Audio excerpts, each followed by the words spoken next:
온유한 자는 복이 있나니 그들이 땅을 기업으로 받을 것이며. 다시 한번 할까요? 온유한 자는 복이 있나니 그들이 땅을 기업으로 받을 것이며. 아멘. 예, 약함인가 강함인가? 라는 제목으로 하나님 말씀 증거하겠습니다. 예수님의 설교인 산상수훈의 시작, 그 중에 팔복 세 번째 시간입니다. 말씀의 구조는 매우 간단하죠. 온유한 자는 복이 있나니 그들이 땅을 기업으로 받을 것이며. 온유한 자 그리고 땅을 기업으로 받는 자라는 아주 간단한 구조로 기록되어 있는 성경 구절입니다. 그래서 누가 그러시더라고요. 한국 사람들이 좋아하는 성경 구절들이 있는데 그 중에 하나가 오늘 이 구절이라고 말씀하시더라고요. 이유는 무엇일까요? 땅, 부동산, 땅 이야기입니다. 한국 사람들 유독 땅 좋아하시죠. 오죽하면 뭐 한국에서 초등학생들의 꿈이 건물주라고들 하더라고요. 조물주 위에 건물주가 있답니다. 저도 뭐 요즘 이제 예배처소를 알아보면서 다니다 보니 땅 있는 사람들이 참 부럽긴 하더라고요. 좋습니다. 우리 모든 성도님들이 땅도 좀 많이 가지셨으면 좋겠습니다. 그래서 귀한 일에 많이 쓰임 받으셨으면 좋겠습니다.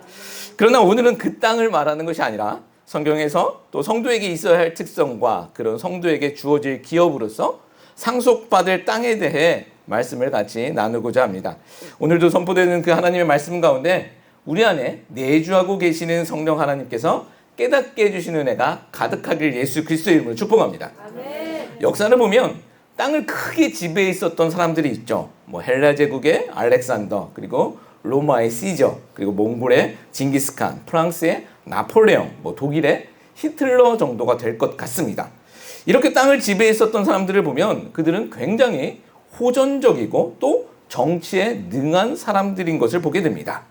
왜냐하면 결국 무력과 전쟁이라는 그 힘과 능력으로 땅들을 차지했기 때문입니다. 그렇죠? 역사적으로 보면 그런 호전적인 힘과 또 정치적인 능력이 있는 사람들이 땅을 차지했습니다. 그리고 이것은 지금 시대도 좀 비슷하다라고 저는 생각되어집니다. 독재자들이나 부정부패한 자들이 남들의 아픔쯤은 무시할 수 있는 그런 사람들이 우리가 상상할 수 없을 정도의 소유들을 가지고 있는 것을 보게 되기 때문입니다. 지금도 아마 이와 비슷하다라고 생각은 들어집니다. 세상은 그렇다라는 것이죠. 그런데 예수님은 온유한 자가 땅을 소유할 것이다 라고 말씀하고 있습니다. 여러분 한번 생각해 보십시오. 이 말씀을 예수님 앞에서 직접 들은 1차 청중은 제자들과 또 예수님을 따르고 있었던 무리들이었습니다. 1차 청중, 예수님 앞에 있었던 사람들은 제자들과 예수님을 따르고 있었던 무리들, 이스라엘 사람들이었습니다. 당시 이스라엘의 상황은 지난주에도 말씀드렸듯이 땅의 주권을 가진 나라가 아니었죠. 로마라는 당시 최대 강력한 제국의 지배를 받고 있었던 시대였습니다. 그 이전에는 헬라의 지배를 받았고 또 그 이전에는 페르시아의 지배를 이미 600여 년 동안 받았고 있었습니다. 무슨 말이냐면 땅의 소유권이 없었던 민족이었다는 것이죠. 이미 600여 년 동안 땅의 주권이 없었고 현재 자기네가 살고 있는 그 땅을 소유한 것도 로마 제국이었습니다. 자, 그러면 지금까지 땅을 소유하고 있었던 자들, 페르시아나 헬라 그리고 로마가 가진 특징들은 무엇이었냐라는 것이죠. 온유한 자들이었을까요? 그건 아니라고 말씀드렸지 않습니까? 역사 속에서 잠깐 그들은 호의를 베풀기는 했지만 그것은 지배 국가로서 정치적인 방법이지 근본적으로는 폭력을 바탕으로 한 무력으로 그 땅을 소유하고 있었습니다. 힘으로 그 땅을 지배하고 있었다는 것입니다. 자, 세상의 이치는 이런 상황 속에서 어떻게 해야 하는 것이 세상의 이치일까요? 힘 있는 사람의 땅을 차지하고 싶다면 방법은 단 하나입니다. 내가 그 사람보다 힘이 더 세지면 되는 것이죠. 그렇죠? 힘 있는 사람이 그 땅을 차지하고 있는데 그 땅을 내가 받고 싶어. 그렇다면 내가 그 사람보다 힘이 더 세지면 되는 것입니다. 로마가 힘으로 땅을 차지하고 있으니 이스라엘이 로마보다 더 힘을 길러서 뺏어오는 방법밖에 없었다는 것입니다. 이것을 유대인들도 너무나도 잘 알고 있었던 것이죠. 그래서 그들은 힘 있는 메시아가 오기를 더 기다리고 있었던 것이죠. 힘 있는 메시아가 오면 로마를 무너뜨리고 다시 그 땅을 차지할 것이라는 기대가 있었던 것입니다. 이게 지난주 말씀드렸었던 메시아 대망 사상입니다. 그렇게 힘을 기다리고 있었던 이스라엘에게 그런데 예수님은 힘에 대해서 이야기하는 것이 아니라 온유에 대해서 말씀하고 있다는 것입니다. 땅에 대한 집착이 있었던 그들에게 힘에 대해서 이야기하는 것이 아니라 온유에 대해서 이야기하고 있다는 것입니다. 힘 있는 자가 땅을 차지할 것이다가 아니라 온유한 자는 땅을 기업으로 받을 것이다 라고 말씀하고 있습니다. 또 예수님은요, 이보다 훨씬 더 나아가 또 이렇게 말씀하고 계시는 것을 봅니다. 마태복음 우리 11장 29절 말씀이에요. 마태복음 11장 29절 말씀을 한번 같이 한번 읽어봅니다. 시작. 나는 마음이 온유하고 겸손하니 나의 멍에를 메고 내게 배우라. 그러면 너희 마음이 쉼을 얻으리니. 예수님께서는 자신이 온유하고 겸손하니 자신에게 나와서 자신의 멍에를 메고 배우라는 것입니다. 보십시오. 예수님은 내가 능력이 있고 기적을 베푸니 내가 그런 힘이 있으니 나에게 와서 배우라가 아니라 내가 온유하고 겸손하니 나에게 와서 내 멍에를 메고 나에게 배우라고 말씀하고 있습니다. 여러분, 능력을 말씀하고 있는 것이 아니라 예수님은 성품에 대해서 이야기하고 계시더라는 거예요. 당장 땅을 되찾을 그 강한 능력을 말씀해야 할 것 같은데 성품, 그것도 아무 소용도 없을 것 같은 온유라는 성품을 말씀하고 계신 것입니다. 여러분, 이게 우리가 보았을 때는 모순 아니겠습니까? 이거는 안 되는 거예요. 그렇죠? 말이 안 되는 것입니다. 근데 여러분, 성경을 보다 보면 이런 모순들이 성경에는 꽤나 많이 등장하는 것을 보게 되어집니다. 우리의 상식과 정면으로 충돌하는 그런 모순들이 성경에는 곳곳에 등장합니다. 여러분, 이러한 때 이런 모순들이 성경에서 등장할 때 여러분, 우리가 발견해야 할 것은 무엇일까요? 여러분, 이런 모순들, 성경의 모순들이 발견되어질 때 우리가 정말 그 안에서 찾아야 할 것은 무엇이냐라는 거야. 바로 하나님의 일하심입니다. 여러분, 우리 찬양에 고백했던 것처럼 불가능을 가능케 하시는 분이 바로 우리 하나님이시기 때문입니다. 사막에 길을 내시고 광야에 물을 내시는 분, 물이 갈라지지 않으면 물 위를 걷게 하시는 분이 우리 하나님이시기 때문에 모순에 부딪혔을 때 절망할 것이 아니라 하나님의 일하심을 발견하고 소망하셔야 된다는 것입니다. 여러분, 오늘 이 말씀 가운데서 그 하나님의 일하심이 발견되어지고 소망되어지는 귀한 시간 되시기를 예수 그리스도의 이름으로 축복합니다. 오늘 두 가지 큰 질문으로 오늘 말씀 살펴보겠습니다. 첫 번째는 성경에서 말하고 있는 이 온유함, 예수님이 말씀하시고 계시는 이 온유함이라는 것이 무엇인가라는 질문입니다. 여러분, 우리가 생각하고 있는 온유함 무엇일까요? 온유하면 제일 먼저 생각나지는 개념들이 무엇입니까? 착하고 순하고. 사전적 정의로도 온유는요, 성격이나 태도가 온화하고 부드러운 것이다 라고 사전에선 이야기하고 있습니다. 우리가 아는 거 거의 비슷한 개념들이죠. 이 반대말로는, 온유의 반대말로는 포악이라는 단어가 있습니다. 의미로는 싸나운 것, 공격적인 것, 이 정도가 될 것 같습니다. 여러분, 온유와 포악이 있습니다. 온유와 포악. 여러분, 어떤 성격 우리가 가져야 합니까? 성도로서 어떤 성격 가져야 합니까? 온유. 예. 여기서 온유라고 안 하면 성격 이상한 거죠. 예. 온유라고 하셔야 합니다. 그러나 솔직히 이 세상 살아갈 때 어떤 성격을 갖고 살아가야 편합니까? 포악. 예. 세상에서 손해 안 보고 살려면 어떤 성격을 가져야 하냐라는 질문에 대놓고 이야기는 하지 못하더라도 속으로는 포악, 좀 싸나와야 만만하게도 안 보고 이 세상 편하게 산다라는 걸 우리는 다 잘 알고 있습니다. 저는 제가 어떤 자매하고 이야기를 한 적이 있는데 이런 이야기가 됐었어요. 남자는 나이가 들면 성격이 좀 온순해진다라는 것입니다. 힘 빠진다라는 거죠. 근데 반면 여자는 나이가 들면 성격이 좀 과격해진다라는 이야기를 했어요. 이게 호르몬 작용이래요. 호르몬 작용이래요. 남자는 나이가 들면 남성 호르몬이 줄고 또 반대로는 여자는 그 남성 호르몬이 좀 증가한다라고 얘기를 합니다. 절대적인 건지 상대적인 건지 잘 모르겠지만 그렇게 증가한다고 합니다. 근데 그 이야기를 들으면서 이런 생각이 들더라고요. 그러면 젊었을 때부터 싸나운 여자들은 이게 어떻게 될 건가? 그런 생각이 들어요. 그러다가 이 자매가 이런 이야기를 하는 거예요. 자기가 어제 옷을 쇼핑해서 샀다라고 하면서 이렇게 보여주는데 그 옷이 호피 무늬 옷이었던 거예요. 근데 이 남자들은 대체적으로 호피 무늬를 별로 안 좋아할 거예요. 그렇죠? 제가 아는 남자들은 다 그렇습니다. 근데 생각해보니까 재밌는 것은 이 젊은 자매들도 호피는 별로 안 입는 것 같아요. 그쵸? 호피를 좋아하고 호피를 입는 여자분들은 나이가 좀 드신 분들이에요. 이 결론적으로 보니까 여자는 나이가 들면 싸나워지면서 호피 무늬 같은 것도 좋아하게 되더라 하는 거예요.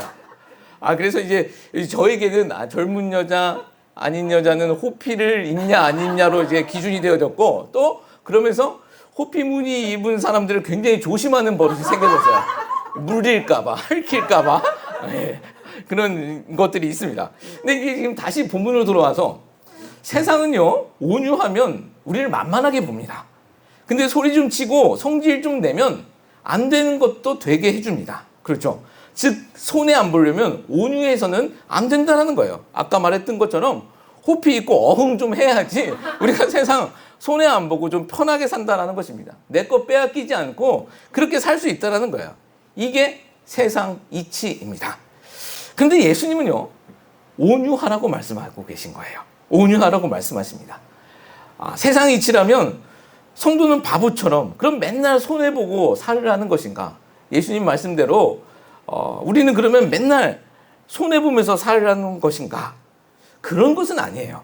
성경에서 말하고 있는 온유라는 단어는요, 무능력, 무기력이 아닙니다. 이 단어의 뜻은 무엇이냐면 통제됨, 그리고 길들여짐이라는 뜻을 가지고 있는 단어입니다.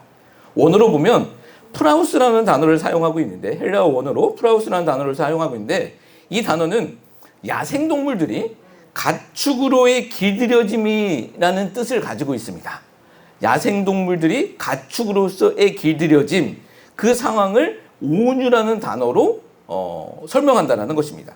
이 고대 근동에서는요, 야생에서 들나귀들을 잡아다가, 사람들이 들나귀들을 잡아다가 길들여서 가축으로 사용했다라고 합니다.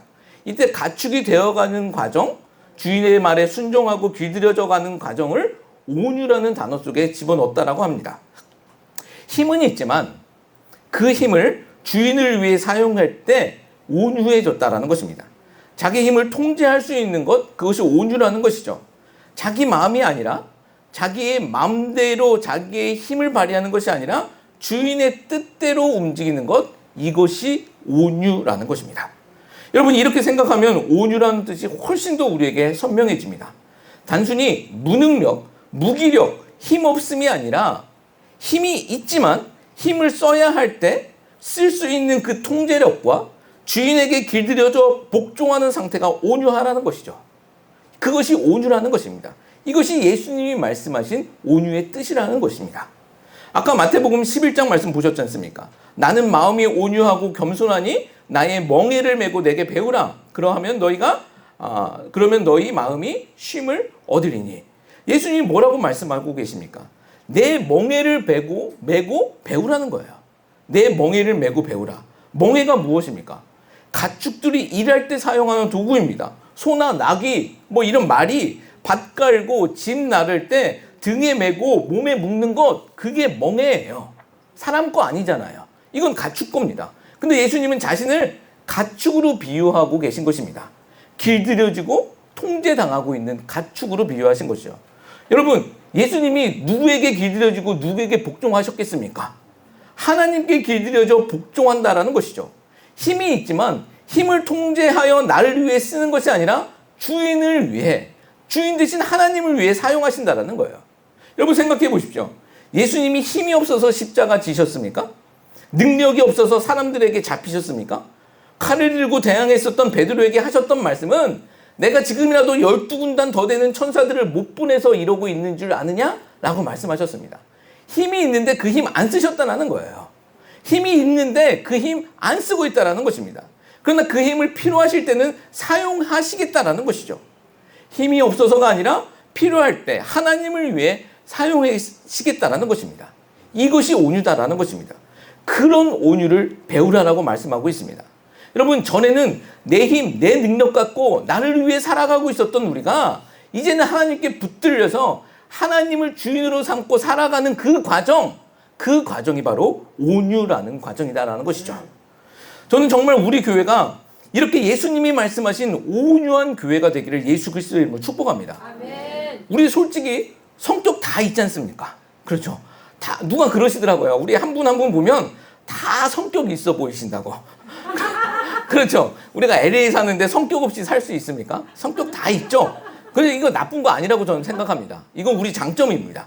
성격도 있고 고집이 있으니까 솔직히 작은 교회도 오실 수 있는 겁니다. 그렇잖아요. 그렇죠. 이게 솔직히 얼마나 불편한 일들 많으세요. 그러나 뚝심이 있으니까, 고집이 있으니까 오시는 거예요. 한 성격들을 하시니까 오신 것이다라는 것이죠. 저는 정말 우리 성격들이, 우리 힘들이 한 곳으로 통제되었으면 좋겠습니다. 그렇죠? 우리 교회 주인 되시고 우리 교회 머리 대신 하나님께 길들여지는 그런 교회 되기를 예수 그리스도의 이름으로 축복합니다. 그래서 저는 정말 우리 교회가 힘이 없는 교회가 아니라, 정말 덩어리만 크고 세상에서 무능력하고 무기력한 그런 교회가 아니라, 우리 머리 대신 하나님께 통제되어서 하나님 나라를 위해 우리가 가진 힘을 사용하는 그런 교회가 되기를 바랍니다.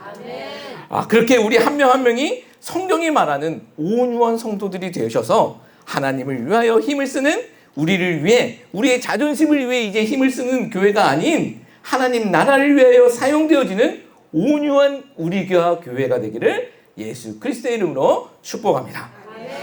예, 성경에는 이 온유하다라는 말이 많이 등장합니다. 오늘 본문에서도 등장하고 고린도전서 13장 사랑장에서도 사랑은 온유하다라는 말이 등장하죠. 그리고 갈라디아서 5장 말씀 보면 성령의 열매를 얘기할 때도 온유는 성령의 열매로 등장합니다. 이것은 우리 성도에게 있어야 할 성품이 온유라는 것입니다. 근데 성경에는요, 이 온유하다라는 직접적인 평가를 받은 두 명의 사람이 등장합니다. 성경을 통틀어서 그 사람에게 온유하다라고 직접적으로 묘사된 사람은 딱 두 명이에요. 온유하다라는 말씀은요, 많이 있지만 사람에게 온유하다라는 것은 딱 두 명에게만 가리키고 있다는 것입니다. 바로 구약에서는 모세이고, 신약에서는 계속 말씀드리고 있는 예수님입니다. 예수님이 본인 자신에게 온유하다라고 말씀하십니다. 모세와 예수님, 여러분, 모세와 예수님 뭐가 비슷할까요? 모세와 예수님 공통된 것이 좀 보이십니까? 제가 계속 말씀드립니다. 성경은요, 구속사라는 시각으로 바라보셔야 그 풍성한 깊이를 알아볼 수 있는 것입니다. 모세는 애굽에서 이스라엘을 이끌고 나온 인간 구원자입니다. 애굽에서 이스라엘을 이끌고 나온 인간 구원자가 모세입니다. 그럼 예수님은 무엇일까요? 세상이라는 애굽에서 교회된 성도들을 이끌고 나오신, 구원하신 진짜 구원자가 예수님이십니다. 모세는 애굽에서 이스라엘을 끌고 나오셨지만 예수님은 세상에서 교회된 성도들을 이끌고 나오신, 구원하신 진짜 구원자가 된다는 것입니다. 즉 모세는 예수님의 그림자이고 예수님이 실체가 되십니다. 예수님이 주인공이시다라는 거예요. 자, 그런 두 사람에게 온유하다라는 평가가 있습니다. 여러분, 이것이 우연일까요? 여기서 이 질문을 가지고 이 온유함에 대해 더 생각을 해보겠습니다. 이것이 우연일까라는 질문 가지고 이 온유함에 대해서 조금 더 생각해 보겠습니다.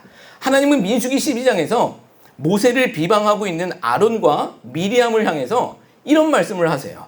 민수기 12장 우리 3절 말씀이에요. 민수기 12장 3절 말씀 한번 읽어볼까요? 시작. 이 사람 모세는 온유함이 지면의 모든 사람보다 더하더라. 예, 이 사람 모세는 온유함이 지면의 모든 사람보다 승하더라. 이게 엄청난 칭찬이지 않습니까? 근데 사실 이때가 모세가 잘한 상황이 아니었습니다. 모세가 이방 여인을 부인으로 삼았을 때입니다. 이것을 아론과 모세의 누나 미리암이 비방을 합니다. 너 잘못했다라는 거예요. 이때 하나님이 모세의 편을 들어주시는 것입니다. 이 모세는 이 온유함이 이 땅의 어떠한 사람들보다 가장 높다라는 거예요. 최고라는 것입니다. 이것은 엄청난 칭찬입니다. 근데 한번 생각을 해보았습니다. 모세가 왜 이런 칭찬을 받을 수 있었을까? 모세가 왜 이런 칭찬을 받을 수 있었을까? 모세의 스토리를 쭉 생각해보면 모세가 잘한 것도 많지만 사실 인간적으로 실수한 부분도 계속 반복적으로 드러나는 것을 봅니다. 젊었을 때는 사람을 죽이기도 했고, 또 광야에서는 성격 때문에 반석을 2번 쳐서 하나님의 진노를 받기도 합니다. 결국 이 부분 때문에 가나안 땅에 들어가지 못했다라고 성경은 기록하고 있습니다. 그러면 어떤 부분이 하나님께서 이 땅에서 그 온유함이 최고라는 그런 하나님께 칭찬을 받을 수 있는 이유가 됐던 것일까요? 저는 모세가 가장 큰 칭찬을 받을 수 있었던 이유, 하나님께 가장 큰 칭찬을 받을 수 있었던 이유는 출애굽기 32장이라고 생각합니다. 이 출애굽기 32장을 보면 모세가 이스라엘을 위하여 자기 생명을 내걸고 중보하는 장면이 등장합니다. 모세가 시내산에 올라 십계명을 받고 있습니다. 그때 시내산 아래에 있었던 이스라엘에 문제가 생기게 되죠. 금송아지 사건. 우리가 잘 알고 있는 이 금송아지 사건이 이때 벌어지는 것입니다. 모세가 보이지 않자 이스라엘은 금송아지를 만들고 이게 하나님이다라고 예배를 드리기 시작한 것입니다. 나중에 시간이 될 때 이 부분에 대해서 좀 더 강의를 해보겠지만 이 이스라엘의 첫 번째 우상 숭배 사건에 아론이 동참을 했고요. 이스라엘은 금송아지를 하나님이라고 하며 그 앞에 제단을 쌓고 여호와의 성일로 예배했다라고 성경은 기록하고 있습니다. 지금으로 보면 이 예배당에 석가모니 불상 갖다 놓고 이게 하나님이다라고 하며 예배했다라는 거예요. 여호와의 성일로 그 금송아지 앞에서 예배를 지켰다라고, 예배를 드렸다라고 성경에 기록하고 있습니다. 이것을 보신 하나님께서 이스라엘을 진멸하시겠다라고 분노하십니다. 그러자 모세가 그 진노 앞에 막아서고 서 있는 것입니다. 그 진노 앞에 서게 되는 것입니다. 그것이 출애굽기 32장 31절 그리고 32절 말씀이에요.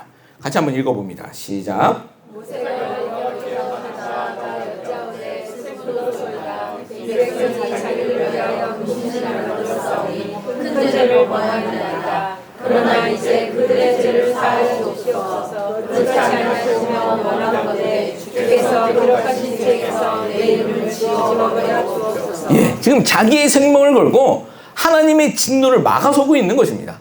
모세는 진면 앞에 놓인 그 사람들과 진노하신 하나님 사이에 중보자로 서 있는 것입니다. 진면에 놓인 사람들과 진노하신 하나님 사이에 중보자로 서 있는 것입니다. 생명을 걸고 말입니다.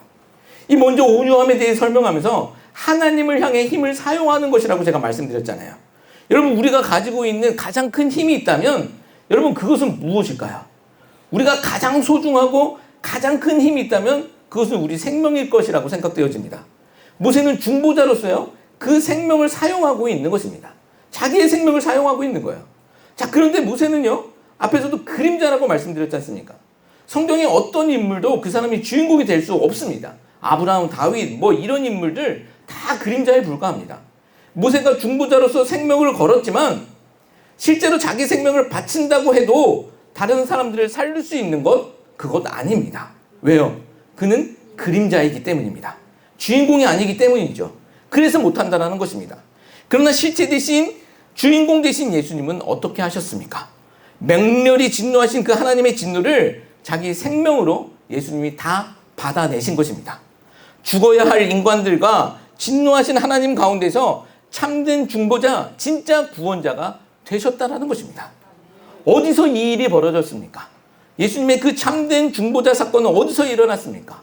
십자가에서 일어난 것입니다. 십자가에서 예수님은 하나님의 진노를 다 받으시고 예수님은 그 십자가에서 피를 흘리셔서 그 피로 우리들을 살리셨다는 것입니다. 하나님의 진노를 십자가에서 받으시고 예수님은 피를 흘리셔서 쏟아내셔서 우리를 살리셨다는 것이죠. 여러분, 저는 이게 참된 온유라고 생각되어집니다. 이 일들이 어디서 벌어졌습니까? 십자가에서 벌어졌다는 것입니다. 십자가에서 예수님은 하나님의 진노를 다 받으시고 피로써 우리를 사신 것입니다. 여러분, 예수님이 자신의 멍에를 지라고 하셨던 이 말씀은요, 다른 말로 하면 십자가 지고 나를 따라오라라는 것입니다. 멍에를 메고 나에게 와서 배우라라고 하셨던 이 말씀은 다른 말로 십자가 지고 따라오라라는 말씀이다라는 것이죠. 여러분, 그러면 우리는 어떻게 해야 할까요? 십자가 지라는 것은요, 성경에서는 단 하나입니다. 죽으라는 거예요. 십자가 지라는 것은 그냥 뭐 멋진 예쁜 십자가 메고 장식품으로 갖고 다니라는 것이 아니라 죽으라는 소리입니다. 근데 우리가 진짜 뭐 나무 십자가 만들어서 죽으면 우리가 누구 살릴 수 있습니까? 아니죠. 나만 죽는 거예요. 내가 10번 죽는다 할지라도 10번 다 나만 죽는 거예요. 난 못 살립니다. 우리는 그럴 자격 없습니다. 그런 재물의 자격이 없습니다. 그렇죠. 그러면 십자가 지고 죽으라는 것은 무엇일까요? 내 이 불길 같은 이 성질 좀 죽이고 나는 저 길로 가고 싶지만 하나님의 뜻을 한번 찾아보고 나는 이렇게 한번 해보고 싶지만 하나님의 방법을 구해보고 나는 지금 이때 이 일을 하고 싶지만 하나님의 때를 찾아보는 것, 하나님의 때를 물어보는 것, 그렇게 하나님께 길들여지는 과정이다라는 것입니다. 그렇게 우리가 죽으면, 그렇게 우리가 길들여지면 무엇이 드러나는 것입니까? 주인 대신 하나님이 드러나신다라는 것입니다. 주인 대신 하나님이 드러나신다라는 것이죠. 여러분, 사실 다 같은 말이에요. 지지난주 말씀드렸듯이 내가 소금이 돼서 녹으면 내 안에 빛 대신 예수님이 드러나시는 것처럼 내가 죽으면 야생 들나귀 같은 내가 길들여지면 우리 주인이신 하나님이 드러나신다라는 거예요. 나로 인해 예수님이 드러나신다라는 거예요. 여러분 한번 생각해 보십시오. 우리가 그냥 떠돌아다녔던 그런 들나귀 같은 인생들이었어요. 근데 하나님이 왜 은혜인지 모르지만 나를 붙드신 거예요. 그리고 우리 가정은 그 뒤에 있는 모든 과정은 무엇입니까? 하나님을 주인으로 인정하냐 안 하냐, 그 과정이 우리 손 안에 있다라는 것입니다. 우리가 지금 그 과정이라는 것입니다. 그것이 소금이 되어서 내 안에 있는 예수 그리스도를 드러내는 과정이고, 또 내가 죽어서 예수 그리스도를 밝히 보여주는 과정이 되어진다라는 것입니다. 여러분 그렇지 않습니까? 저 사람이 어떻게 변했지? 저 사람이 어떻게 변했지? 그렇게 사람들이 얘기할 때, 아, 예수님 때문이야. 아, 교회 다니더니 하나님 때문에 저렇게 변했어. 이런 이야기 들으실 수 있어야 된다는 것입니다. 여러분 원래 온유는요, 온유는 우리 성품 아닙니다. 우리가 가지고 있는 성품 아니에요. 우리는 다 호피무늬에 어흥하는 성격들이에요. 그럼 맹수 같은 우리가 온유한 자가 되어진다면, 온유한 자가 되어진다면 결국 우리를 길들이신 하나님의 위대하심이 드러난다는 거예요. 그렇잖아요. 주인이 있으니까, 길들이는 자가 있으니까 그분이 드러나신다는 것입니다. 여러분 소망합니다. 우리가 하나님의 위대하심을 증거하는, 또 예수님이 죽기까지 순종하신 그 온유하신 성품에 참여하는 우리들이 되기를 예수 그리스도의 이름으로 축복합니다. 두 번째 우리가 살펴볼 것은요, 땅을 기업으로 받는다라는 것은 무엇인가입니다. 이 땅이 우리 부동산 아니라는 건 아시죠? 아파트, 하우스, 콘도 이런 부동산 아닙니다. 그럼 뭡니까? 우리가 수요일에 지금 창세기 공부하고 있는데 우리가 종국에 들어가야 할 땅을 말하고 있는 것입니다. 첫사람 아담과 하와는 타락으로 인해 에덴이라는 땅에서 동쪽으로 쫓겨납니다. 그래서 우리는 에덴의 동쪽에서 살아가고 있는 것입니다. 상징적으로 에덴의 동쪽에서 사는 거예요. 타락한 자들이 쫓겨난 그 땅에서 살고 있는 것입니다. 그런데 쫓겨난 우리가 언젠가는 다시 그 땅으로 돌아가게 된다는 거예요. 그것을 성경은요, 새 에덴, 새 예루살렘, 또 새 하늘과 새 땅이라고 이야기하고 있고, 그 이야기가 요한계시록 마지막 21장 그리고 22장에 기록된 것입니다. 이것이 완전한 하나님의 나라이고, 또 우리가 영원히 살게 될 완성될 하나님의 나라입니다. 우리가 들어가야 할 땅이라는 것이죠. 제가 계속 말씀드리겠지만 성경은 구속사라는 시각으로 보아야 합니다. 하나님의 구원 이야기로 본다면 구약에서 아브라함이 갈대아 우르에서 선택되어지는 것, 또 이스라엘이 애굽을 탈출하여 가나안 땅으로 들어가는 것, 그리고 가나안 땅에서 이스라엘이 범죄하여 바벨론으로 끌려가는 것, 또 바벨론에서 남은 자들이 이스라엘 땅으로 다시 귀환하는 것, 이런 이야기들이 그냥 우연한 개인의 이야기가 아니라, 우연한 이스라엘의 이야기가 아니라 우리에게 실체로 드러날 사건들의 그림자라는 것을 알게 된다는 것입니다. 구속사라는 관점으로 보았을 때만 이것을 알게 된다는 거예요. 어떤 분들은요, 모세가 가나안 땅 못 밟고 죽었으니까 하나님 나라 천국 못 들어간 거 아니냐라고 물어보시는 분들 계세요. 여러분은 어떻습니까? 가나안 땅 못 들어갔어요. 못 들어갔으니까 모세는 천국 못 들어간 것일까? 그 약속한 그 기업을 못 받은 것일까? 여러분 어떠십니까? 오늘 본문으로 보면 이 땅에서 가장 온유했던 모세가 땅을 기업으로 못 받은 것이 되는 것입니다. 여러분 정말 그렇게 생각되십니까? 이건 아닙니다. 마태복음 17장 말씀 보면 예수님의 변화산 사건이 등장합니다. 이 변화산 사건에서 예수님이 누구 만났습니까? 예수님이 누구 만나셨죠? 모세와 엘리야입니다. 하나님 나라에 못 들어간 모세를 예수님이 만나셨겠습니까? 아니겠죠. 모세는요, 그 땅을 기업으로 이미 받은 것입니다. 발로 밟지는 못했지만 믿음으로 받은 것이죠. 그리고 그 나라는 모세에게 실제가 된 것입니다. 자, 그러면 가나안 땅, 모세가 밟으려고 했었던 그 가나안 땅, 이스라엘이 그렇게 들어가려고 했었던 그 가나안 땅만이 하나님의 나라일까? 라는 생각도 우리가 해보셔야죠. 그렇죠?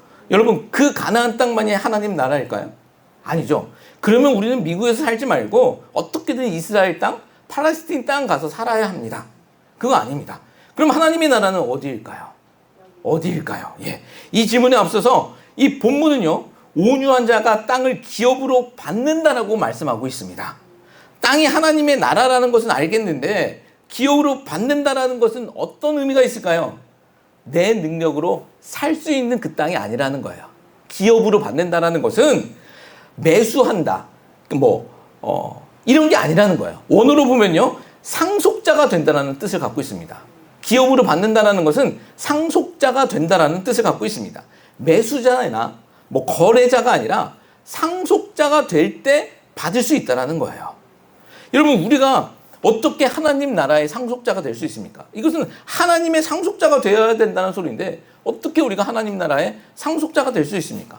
우리는 타락한 피조물인데, 그래서 범죄에서 쫓겨난 인간에 불과한데 우리가 어떻게 그 하나님의 상속자가 될 수 있냐는 거예요. 여러분, 상속자는 아무나 되는 게 아니지 않습니까? 자녀가 상속자가 되는 것입니다.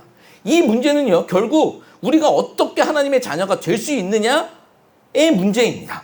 이 문제를요, 여러분, 성경은 어떻게 증거하고 있는 줄 아십니까? 에베소서 3장 6절 말씀이에요. 우리가 어떻게 상속자가 되고 어떻게 자녀가 되는지에 대해서 에베소서 3장 6절 말씀에 바울 선생님은 이렇게 이야기하고 계십니다. 같이 읽습니다. 시작. 이는 이만희들이 복음으로 말미암아 그리스도에서 안에서 함께 상속자가 되고 함께 지체가 되고 함께 약속의 참여한 자가 되리라. 자, 무엇입니까? 하나님의 유일한 상속자는 예수님 뿐이신데 우리가 복음으로 그리스도 예수 안에서 상속자가 된다는 거예요.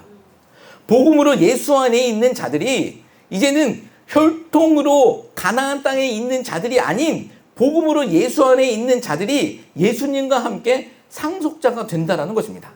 하나님의 나라를 받는다라는 거예요. 예수님이 유일한 상속자이신데 우리가 그 예수 안에 있으면 그 상속자의 신분이 우리에게 넘어와서 하나님의 나라를 기업으로 받을 수 있는 자격이 된다는 것입니다. 따라서 복음으로 예수 안에 있는 성도된 우리, 교회된 우리가 있는 곳이 하나님의 나라가 된다는 거예요. 여러분, 우리가 성도지 않습니까? 성도된 우리가 서 있는 곳, 그곳이 하나님의 나라가 된다는 거예요. 또한 우리는 이 놀라운 비밀을 전할 수 있는 자들이 되어야 한다는 것입니다. 여러분, 말씀을 정리하겠습니다. 약함인가 강함인가 라는 제목으로 하나님 말씀 증거했습니다. 여러분, 온유함은요, 약함이 아닙니다. 물은요, 부드럽고 약해 보이지만 돌을 부수고 또 쇠를 잘라내기도 합니다. 제가 지난주 팔복은요, 한 덩어리라고 말씀드렸지 않습니까? 논리적 연결고리가 다 있습니다. 첫 번째, 그 심령이 가난한 자는 두 번째, 애통하는 자가 되는 것이고, 내가 가난함으로, 내 여기 가난함을 깨닫는 자는 그것 때문에 슬퍼하는 애통함이 생기는 것이고, 또 그렇게 자신의 영적인 그 빈곤 때문에 슬퍼하고 애통하는 자는 온유한 자가 될 수 있다는 것입니다. 여러분, 이것은 그냥 인격 수양을 이야기하는 것이 아니라 성령님이 우리 가운데 하시는 일들이라는 것입니다. 이 과정이 우리 가운데 있어야 된다는 거예요. 온유하다는 것은요, 통제하고 길들여지는 것이다라고 말씀드렸잖아요. 그래서 주인을 위해 일하는 것입니다. 예수님은 자신이 온유하니 자신의 멍에를 메고 배우라고 말씀하고 있습니다. 우리는 다 맹수 같은 존재들이었습니다. 들나귀 같은 천방지축의 그런 동물들이었는데 하나님이 우리를 붙드셔서 하나님이 우리의 주인이 되셔서 우리를 길들여 주신다는 거예요. 우리가 예수님의 그 온유함에 참여할 때, 하나님을 주인으로 인정할 때 우리 가운데 하나님의 위대하심이 드러나게 될 줄 믿습니다. 아멘. 동물들이 잘 조련이 됐다면 동물들에게 박수치는 것이 아니라 그 조련사에게 박수치는 것처럼 우리가 우리 안에 온유한 성품이 드러난다면 우리를 길들이신 하나님, 우리의 주인 되신 하나님의 위대하심이 드러난다는 것이죠. 아멘. 우리는 그렇게 살아가야 하는 인생이 되어야 한다는 것입니다. 세상은요, 사납고 포악한 자들이 땅을 차지하게 되어 있습니다. 그러나 로마, 이 예수님 시대의 로마, 그 로마가 차지한 땅 몇 년이었을까요? 여러분, 역사 속에서 제국자들, 그 침략자들이 그들이 소유한 땅이 몇천 년 갔을까요? 아닙니다. 길어야 200~300년 간 나라도 거의 없습니다. 그게 포악자들의 시간이고 여러분 그게 포악자들의 땅의 개념입니다. 그러나 온유한 자가 받을 땅은요 영원하다라고 성경은 기록하고 있습니다. 성경은 그 온유한 자들이 하나님의 나라를 상속받는다고 말씀하고 있습니다. 여러분 그게 진정으로 강한 것 아니겠습니까? 그렇잖아요. 왜요? 하나님이 주인 되시기 때문입니다. 이 들나귀 같은 인생을 붙들어 주시고 우리를 사용하시는 그 하나님이 강하시기 때문에 우리가 온유함을 드러낸다 할지라도 세상에서 무시당하는 것이 아니라, 세상에서 그렇게 약하게 사는 것이 아니라 하나님의 나라를 기업으로 받는 그 강력한 그 힘을 얻을 수 있게 되어진다라는 것이죠. 여러분 그게 진정한 강함이다라는 것입니다. 소망합니다. 우리가 온유한 자가 되어서 하나님의 나라를 상속받고 이 비밀을 전할 수 있는, 하나님 알지 못하는 자들에게 전할 수 있는 그런 귀한 우리가 교회 성도님들 되시기를 예수 그리스도의 이름으로 축복합니다. 아멘. 예, 우리 찬양 하나 하겠습니다. 마라나타라는 찬양입니다. 주 예수여 오시옵소서. 우리가 예수님 오시는 이날까지 온유한 성품대로 살아주셨으면 좋겠습니다. 예수님이 말씀하신 것처럼 예수님의 멍에를 메고 우리의 십자가 우리가 지고 나아가는, 그래서 하나님의 능력을 경험하는, 하나님의 위대하심을 증거할 수 있는 하나님의 귀한 백성들 되시길 예수 그리스도의 이름으로 축복합니다. 마라나타 주 예수여 어서 오시옵소서.